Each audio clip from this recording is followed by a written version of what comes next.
오늘 하나님께서 우리에게 주시는 말씀은 구약성경 여호수아서 제9장 14절 말씀으로 어떻게 할지를 물으라, 이러한 제목으로 하나님의 말씀을 드리겠습니다. 여호수아서 9장 14절 말씀에 보면 무리가 그들의 양식을 취하고는 어떻게 할지를 여호와께 묻지 아니하고, 이렇게 되어 있습니다. 어떻게 할지를 묻지 아니했다. 그렇다고 하면 다시 말씀드리면 어떻게 할지를 물어야 한다라고 하는 말씀입니다. 우리가 하루를 살아나가면서 사람들이 5만 가지 생각을 한다고 합니다. 그만큼 우리들은 하루를 살면서 많은 생각들을 하고 때로는 고민도 하고 걱정을 합니다. 5만 가지 생각을 하면서 이것을 해야 되는지 말아야 되는지, 계약을 해야 되는지 안 해야 되는 것인지, 가야 되는 것인지 말아야 되는 것인지, 이 말을 해야 되는 것인지 안 해야 되는 것인지, 다양한 생각들을 하면서 끊임없이 결정을 내려야 합니다. 그런데 5만 가지 생각을 하면서 결정을 내리는 데 있어서 우리가 인간적으로 계산해서 결정 내리고 인간적으로 생각해서 판단해 가지고 결정 내리는 경우가 많이 있습니다. 마치 오늘 현대를 살아가는 사람들의 모습을 보면 사사기에 나와 있는 사람들이 자기 소견에 옳은 대로 행한 것과 같이 내가 눈으로 보고 눈으로 판단하고 그리고 내 생각과 내 기존적인 어떤 관념을 가지고 살아가는 경우가 너무나도 많습니다. 하나님은 우리로 하여금 내가 생각하고 내가 판단하고 내 눈으로 보는 것대로 결정을 내리는 것이 아니라 하나님이 원하신 방법대로 살면서 결정을 내리라고 하십니다. 우리가 하나님께 왜 물어봐야 되느냐고 하면 하나님께서 우리의 왕이시고 주인이시기 때문에 주인된 그분에게 물어보는 것이 당연합니다. 그리고 하나님께 물었을 때에 하나님의 뜻을 행할 수 있게 되면서 하나님께서 우리로 하여금 어떻게 행할 것을 가르쳐 주시기 때문에 하나님께 물어야 합니다. 하나님께서는 왜 우리에게 어떻게 할지를 물으라고 하셨을까요? 오늘 본문 여호수아서 9장 3절서부터 15절 말씀을 보면서 왜 물으라고 하셨는지 조금 더 구체적으로 말씀을 드리려고 하십니다. 첫째로는 승리에 자만하지 말고 겸손하게 하나님만 의지하라고 물으라고 하십니다. 여호수아서 9장 3절 말씀에 보면 기브온 거민들이 여호수아의 여리고와 아이의 행한 일을 듣고 그렇게 말씀을 합니다. 기브온 주민들이 찾아온 이유는 여호수아를 속이고 조약을 맺고자 하는 의도를 가지고 왔습니다. 그런데 이들이 이렇게 온 이유는 3절 말씀에 보면 여호수아가 행한 일을 들었기 때문이다 라고 말씀합니다. 여호수아가 행한 일은 어떤 일이냐? 오늘 본문 말씀 속에 두 가지 말씀하고 있는데, 하나는 여리고에서 행한 일, 또 하나는 아이에서 행한 일, 이 두 가지를 기브온 백성들이 분명히 잘 듣고 알고 있었습니다. 여호수아가 여리고성과 아이성에서 행한 일을 잘 듣고 있었다고 말씀하고 있는데, 그렇다고 하면 여리고성에서 행한 일은 어떤 것일까요? 이스라엘 백성들이 요단강을 건너와 가지고 가장 먼저 맞이한 장벽, 장애물, 그것이 바로 여리고성입니다. 우리가 알고 있는 것과 같이 여리고성은 사람의 힘으로는 절대로 넘어뜨릴 수 없는 아주 견고한 성입니다. 여리고라고 하는 의미는 종려의 성읍입니다. 종려나무가 많고 먹을 것이 많고 그리고 물이 풍성하고 사람들이 살기에 너무 행복하고 여건적으로 좋은 곳이 여리고인데, 이 여리고성은 이중으로 되어 있습니다. 안에도 성벽이 있고 밖에도 성벽이 있고 이중의 벽인데, 밖의 벽의 두께가 1.8m입니다. 그리고 이 성벽의 높이가 9.2m나 되는, 우리로 직금해 볼 때는 9.2m가 별거 아닌 것 같지만 당시로서는 굉장히 높은 성이었습니다. 안쪽 성벽과 바깥쪽 성벽의 공간이 4.6m입니다. 그리고 성읍의 크기가 22,000m로 엄청나게 큰 성읍이었습니다. 그런데 이 여리고성의 외벽이 어떻게 되어 있느냐고 하면 아무도 올라갈 수 없을 정도로 경사가 이렇게 되어 있는 거예요. 경사가 지다가 보니까 밖에서 누구 외적들이나 침략하는 사람들이 와서 성벽을 타고 올라가려고 해도 조금 올라가다가 미끄러져서 내려오고 조금 올라가다가 또 떨어지고 올라가다가 떨어지고 해서 누구도 여리고성을 침략하거나 공격하거나 그 성에 침입할 수 없도록 설계가 되어 있습니다. 그리고 그 위에 집을 짓고 살았다 이렇게 얘기하고 있는데, 집도 짓고 살고 얼마나 튼튼하느냐고 하면 자동차가 그 위로 다녀도 무너지지 않을 정도로 아주 견고한 성이 여리고성입니다. 그런데 여리고성을 누가 무너뜨렸을까? 사람들이 이렇게 얘기합니다. 여리고성은 여호수아가 무너뜨렸다고. 근데 여리고성을 여호수아가 무너뜨린 것이 아니고 하나님께서 무너뜨리신 겁니다. 하나님께서 여호수아로 하여금 여리고성을 무너뜨릴 수 있는 방법을 가르쳐 주신 거예요. 매일 여리고성을 한 바퀴씩 돌아라. 그리고 제사장들은 언약궤를 메고 양강나팔을 들고 한 바퀴씩 돌아라. 그리고 맨 마지막 날에는 7바퀴를 돌고 나팔을 불면서 크게 소리를 질러라. 하나님이 가르쳐 주신 거예요. 여호수아는 그냥 하나님이 말씀하신 그대로 그 명령을 마음속에 새기고 백성들에게 이와 같은 사실을 알리고 매일 여리고성 주위를 한 바퀴씩 돌고 마지막 날에 7바퀴 들고 나팔을 불고 소리를 지르니까 절대로 무너질 수 없었던 견고한 성 여리고성이 무너져 내리고 말았습니다. 그러니까 사람들이 그 광경을 보면서도 있을 수 없는 일이 벌어진 겁니다. 자기네들이 눈으로 보고도 믿기지 않는 엄청난 일이 여리고성에서 벌어졌습니다. 여호수아도 신기해서 놀라고 이스라엘 백성들도 신기해서 놀라는 이와 같은 일들이 여리고성에 하나님께서 행하심으로 말미암아 있을 수 있었다라고 하는 겁니다. 여리고성이 무너진 것은 사람이 설명해서 이해가 되는 부분이 아니고 사람이 한 것이 아니고 하나님께서 행하신 것입니다. 아이성의 점령도 마찬가지입니다. 아이성의 점령 1차 실패를 하고 2차의 아이성을 점령을 했는데 그것도 여호수아가 점령한 게 아니에요. 하나님께서 이렇게 아이성을 점령해라 고 하는 것을 말씀해 주셨는데 여호수아는 그 하나님의 말씀을 듣고 순종했더니 아이성을 점령할 수 있었던 거예요. 아이성을 점령하는 것은 하나는 유인책과 복병입니다. 군사 3만 명을 갖다가 모집을 해가지고 2만 5천 명은 여호수아와 함께 전투에 참여하고 5천 명은 뒤에 복병으로 숨어 있는 겁니다. 여호수아가 군대들을 데리고 아이성에 가서 싸우는 척하다가 싸우다가 어떤 사람은 쓰러지기도 하고 어떤 사람은 다치기도 하고 막 이럴 때에 가짜로 전쟁에서 패한 것 같이 도망을 갑니다. 그러면은 아이성에 있는 사람들이 저 사람들이 도망가는구나 하고 그 사람들을 막 쫓아오다가 보면 아이성의 문이 열려져 버리는 거예요. 그때에 5천 명을 데리고 들어가서 아이성에다가 불을 지르고 아이성을 점령하고 함락시키는 겁니다. 그런데 기브온에서 온 이 두 사람들이 이것을 다 알고 왔다는 거예요. 이것을 다 알고 왔는데 알고 왔을 때가 어느 때냐? 이스라엘 백성들이나 그리고 여호수아나 모든 사람들이 승리감에 들떠 있을 때에 바로 그때에 이 기브온 사람들이 온 겁니다.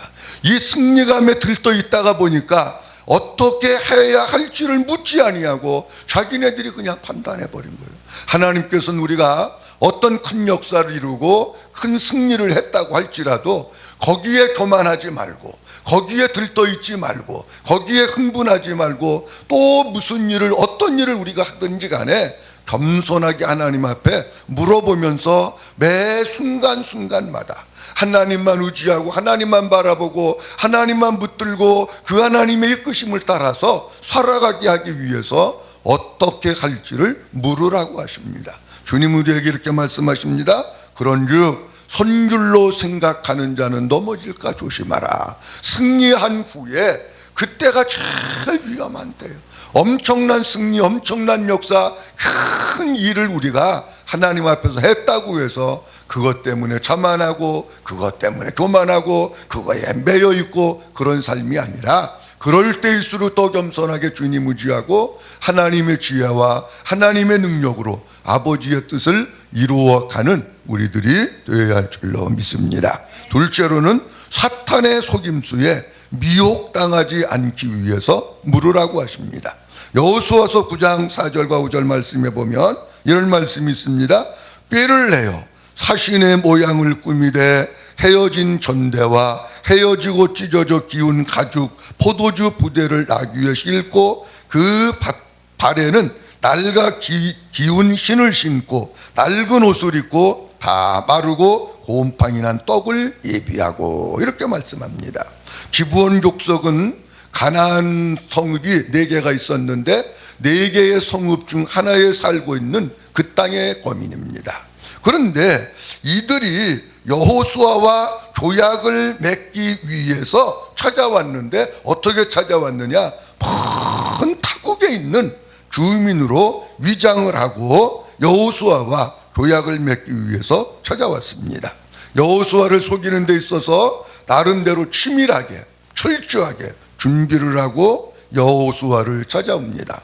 사신의 모양을 꾸미고 헤어져서 너덜너덜한 전대, 그런 옷, 그런 것들이 있고 신발도 그냥 떨어지고 포도주 담을 가죽 부대도 너덜너덜해서 헤어지고 기우고 그런 것들을 준비해 갖고 오고 떡도 오래된 떡, 곰팡이 난 것을 준비해 가지고 와서 우리가 먼 땅에서 왔습니다. 당신들이 행한 소식 다 우리가 들었습니다. 그러니까 우리와 조약을 맺자고 여호수아에게 제안을 했는데 철저하게 자기네 모습을 감추고 꾸미는 위장된 사람들입니다. 물론 나중에 이 사실이 드러나서 죽지는 않고 나무를 패고 물깃는 사람들이 있는데 여기에 이 사람들은 철저하게 교활하고 간사한 사람으로 교묘하게 계획을 짜내고 아주 뻔뻔한 교활함으로 자기들의 모습을 사신의 모습으로 특사의 모습으로 꾸며가지고 그렇게 속을 수밖에 없도록 자기네들을 위장을 했던 것입니다. 사탄은 우리에게 찾아오는데 어떻게 찾아오느냐? 속을 수밖에 없도록 위장하고 찾아옵니다. 그래서 어떤 때는 광명한 천사의 모양으로 어떤 때는 겉에 좋은 양의 옷을 입은 순한 사람으로 찾아와 가지고 사람들을 계속해서 유혹을 하게 됩니다. 창세기 3장 1절 말씀에도 보면 여호와 하나님이 지으신 들짐승 중에 뱀이 가장 간교하더라. 뱀이 여자에게 물어가로되 하나님 참으로 너희더러 동산 모든 나무의 실과를 먹지 말라 하시더냐. 철저하게 교활한 뱀이 와가지고 아담과 하와를 갖다가 속이고 있는 겁니다. 마태복음 7장 15절 말씀에도 거짓 선지자들을 삼가라. 양의 옷을 입고 너희에게 나오나 속에는 노략질하는 일이니라. 이렇게 말씀하고 있습니다. 요즘 우리 한국교회의 상황을 보면 진짜의 교활한 사람들, 사기꾼 같은 사람들이 우리 주변 가운데 얼마나 많죠. 말도 안 되는 얘기를 그 얘기로 사람들을 미혹하는 사람들도 많이 있습니다. 하나님이 아버지만 있냐? 어머니도 있지. 하나님 어머니를 계속해서 성남에도 보면은 노상에서 하나님 엄마 이렇게 계속해서 전하는 사람들이 있어요. 철저하게 말도 안 되는 것으로 유혹을 하고 미혹을 하고 그러는 경우들이 많이 있습니다. 제가 요즘 또 하나 보는 것은 이런 말을 하는 사람들이 있습니다. 11조를 받는 목사는 지옥 간다. 11조를 받는 지옥 가는 목사에게 11조를 하면 그 사람도 지옥 간다. 그런데 조회수가요 엄청나게 많습니다. 11조 하라고 하는 거는 조회수가 별로 없어요. 왜? 그 돈에 대한 문제니까. 근데 11조 하면 지옥 간다, 11조는 끝났다, 11조 하면 안 된다, 이런 것들은 조회수가 엄청 많은데 제가 가만히 보니까 이것도 사탄의 교묘한 술책이로구나. 왜 그러냐고 하면 제가 성경을 보면서요 11조 해서 지옥 갔다고 하는 사람 제가 보지를 못했습니다. 솔직히 우리가 물어보면 여러분 11조 해서 지옥 갑니까? 예수 안 믿어서 지옥 갑니까? 11조 해서 지옥 가는 게 아니고 예수 안 믿어서 지옥 가는 거고, 그 속에 예수의 생명이 없으니까 지옥 가는 거고, 그가 예수 그리스도가 그와 함께 살지 않고 주님을 믿지 않으니까 지옥 가는 거지, 11조 해서 지옥 간다고 성경이 없습니다. 근데 사람들은 교묘하게 논리를 펴가지고 많은 사람들을 미혹을 합니다. 여러분 11조 하면 지옥 갑니다. 11조 받는 목사도 지옥 갑니다. 그리고 그 11조는 이미 다 끝났습니다. 안 해도 되는 건데 막 이래가면서 막 교묘하게 사람들을 갖다가 미혹하는 사람들이 얼마나 많은지 몰라요. 우리가 살고 있는 이 시대에 여호수아에게 위장하고 가장하고 교활하게 속이고 와가지고 저들을 속인 것과 같이 우리를 속이는 세력들이 이 땅 가운데 얼마나 많은지 모릅니다. 우리가 이런 교활한 사탄의 속임수에 넘어가지 않기 위해서는 어떻게 해야 되느냐?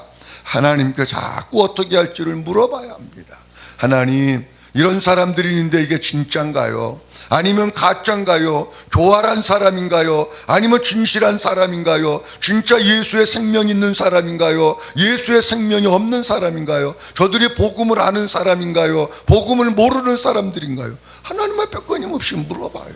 하나님 앞에 끊임없이 어떻게 할지를 물어보면 그 하나님께서 우리로 하여금 어떻게 할지를 가르쳐 주시고, 우리가 진짜 믿음 위에서 진짜 주님만 바라보고 복음 위에서 믿음으로 승리하는 삶을 살게 되는 줄로 믿습니다. 셋째로는 눈에 보이는 대로 판단하고 결정하지 않기 위해서 물으라고 하십니다. 여호수아서 9장 12절 13절 말씀에 보면 이런 말씀이 있습니다. 우리의 이 떡은 우리가 당신들에게로 오려고 떠나던 날에 우리들의 집에서 오히려 뜨거운 것을 양식으로 취하였더니 보소서 이제 말랐고 곰팡이가 났으며 또 우리가 포도주를 담은 이 가죽 부대도 새 것이더니 찢어지게 되었으며 우리의 이 옷과 신도 여행이 심히 길므로 인하여 낡아졌나이다. 이렇게 말씀하고 있습니다. 저들은 여호수아와 이스라엘 백성들과 조약을 맺기 위해서 눈에 보이는 것들을 보여줍니다. 증거물을 갖다가 제시를 합니다. 보세요. 이 떡 곰팡이 난 것도 우리가 올 때는 뜨끈뜨끈한 거, 김 나는 거, 새 거, 좋은 거 새로 만들어서 가지고 온 건데 긴 시간 지나다 보니까 보세요, 곰팡이 났잖아요. 이 포도주 가죽 부대도 처음에는 새 거 가지고 왔었는데 오다가 시간이 지나가지고 찢어지고 상처나고 흥거가 됐지 않습니까? 보세요, 우리가 입던 이 옷, 이것도 떠날 때는 사심이라 좋은 거 입고 왔는데 오는 과정 속에서 찢기고 때묻고 더러워지고 신발도 역시 그렇지 않습니까? 그러면서 떡도 보여주고 포도주 가죽 부대도 보여주고 옷도 보여주고 신발도 보여주고 다 보여주는 거예요.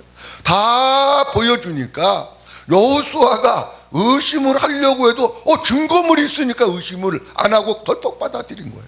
근데 중요한 것은 뭐냐? 사람은 눈에 보이는 게 다가 아니다라고 하는 겁니다.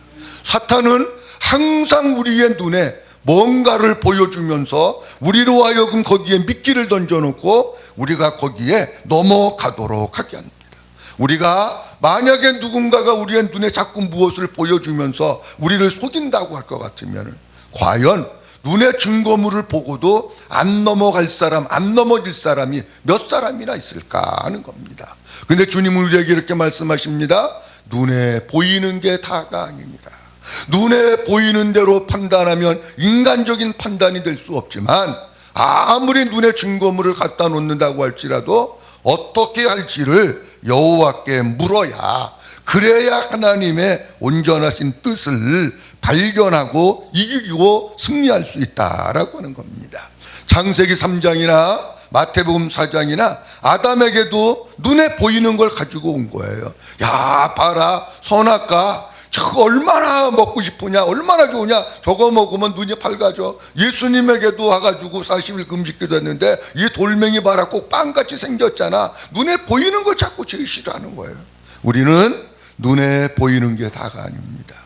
눈에 보이지 않는 하나님, 그 뒤에서 역사하시고 일하시는 하나님을 우리가 바라보면서 눈에 아무리 증거물로 우리의 현실 가운데 뭐가 보인다고 할지라도 이게 눈에 보이는 게 다가 아니로구나. 하나님 앞에 어떻게 할지를 묻지 아니하면 내가 실수할 수밖에 없고 내가 육신의 생각대로 살아갈 수 없구나 라고 하는 것을 깨달으면서 눈에 보이는 대로 사는 것이 아니라 항상 하나님 앞에 물어보는 삶을 살아야 할 줄로 믿습니다. 여호수아가 눈에 보이는 것 때문에 여호와께 묻지 않았다 그렇게 말씀하고 있는데, 이 말은 여호와의 입을 구하지 아니했다라고 하는 뜻입니다. 하나님께 자문을 구하고 하나님의 입에서 뭐라고 말씀하시고 있는지 그 하나님의 음성을 듣고 그리고 그분을 인정하고 그리고 살아야 되는데, 하나님께 자문을 구하지 않은 거예요.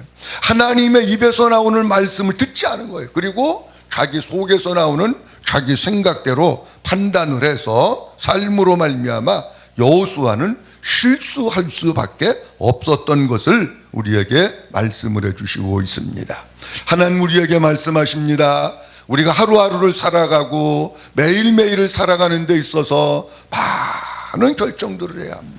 5만 가지 생각을 하면서 이렇게 해야 맞는 건지 이렇게 해야 옳은 것인지, 어떻게 해야 주님이 기뻐하시는지, 어떻게 해야 우리 가정에 유익이 되는지, 어떻게 해야 내 영적인 삶에 도움이 되는지를 끊임없이 고민하고 결정하면서 우리는 살아가고 있습니다. 주님은 우리에게 이렇게 말씀하십니다. 어떻게 할지를 물어봐라 그렇게 말씀하십니다. 왜 주님은 어떻게 할지를 물어보라고 말씀하시고 있는지 오늘 본문 말씀을 통해서 몇 가지 말씀을 드렸습니다. 왜 물어봐야 되느냐고 하면 자만하지 말고 겸손하게 하나님만 의지하려고, 하나님만 의지하면서 살으라고, 하나님만 붙들고 살라고 여호와께 물으라고 하십니다. 그리고 사탄의 속임수에 미혹당하지 않기 위해서 여호와께 물으라고 하십니다. 그리고 눈에 보이는 게 다가 아니기 때문에 여호와께 물으라고 하십니다. 아무쪼록 우리가 하나님을 섬기고 신앙생활하면서 우리의 꿈은 뭐냐? 아버지의 뜻을 이루는 겁니다. 하나님의 뜻대로 살아가는 것이 우리 모든 그리스도인들 마음속에 가지고 있는 간절한 소망입니다. 그러기 위해서는 어떻게 되느냐? 여호와께 물어봐야 합니다. 내가 큰 일을 하고 승리를 하고 위대한 일을 하고 엄청난 일을 했다고 해서 자만하고 교만하지 말고 겸손하게 날마다 주님만 의지하면서 살고, 사탄의 속임수에 넘어가는 것이 아니라 하나님께 물어서 의를 따르고 주님 기뻐하시는 그 길을 걸어가면서 눈에 보이는 게 다가 아니니 하나님께 물어서 아버지의 뜻을 따르고 아버지의 음성을 듣고 아버지 하나님의 입에서 나오는 말씀이 무엇인지 그 말씀을 마음속에 잘 새기면서 날마다 하나님께 물으며 영적 승리자의 삶을 살아가는 우리 모두가 될 수 있기를 주님의 이름으로 축복합니다.